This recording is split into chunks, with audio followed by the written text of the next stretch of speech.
மலபாரில் ரொம்ப ரொம்ப ஃபேமஸான முட்டையாப்பம் தாங்க பார்க்க போகிறோம். இந்த முட்டையாப்பம் வந்து இந்த மாதிரி பொங்கி வந்தால் இதுதாங்க முட்டையாப்பம்னு சொல்லுவாங்க. ஆனால் இதில் முட்டை சேர்க்க மாட்டாங்க.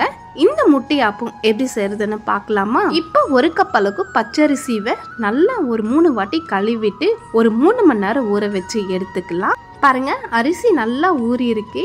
இப்போ இந்த அரிசி மட்டும் மிக்ஸி ஜாரில் சேர்த்துக்கலாம். இப்போ அரை கப் அளவுக்கு சாதமும் சேர்த்துக்கலாம். கொஞ்சமாக உப்பு சேர்த்துக்கலாம். ஒரு 1/4 கப் அளவுக்கு தண்ணி ஊற்றிக்கலாம். தண்ணி நிறைய சேர்க்கக்கூடாதுங்க, இல்லைன்னா இந்த முட்டையாப்பம் சரியாக வராது. பாருங்கள், இந்த மாதிரி அரைச்சி எடுத்துக்கணும். மாவு வந்து ரொம்ப லூஸாகவும் இருக்கக்கூடாது, ரொம்ப கெட்டியாகவும் இருக்கக்கூடாது.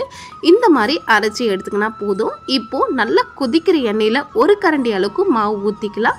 மாவு ஊற்றின உடனே திருப்பக்கூடாதுங்க. நல்லா இந்த மாதிரி பொங்கி வரும்போது தாங்க 2 பக்கமாக திருப்பி போட்டு எடுத்துக்கணும். இந்த முட்டையாப்பத்துக்கு சைட் டிஷ் வந்து சிக்கன் கிரேவி வச்சு சாப்பிட்டு பாருங்க. அவ்வளோதான்.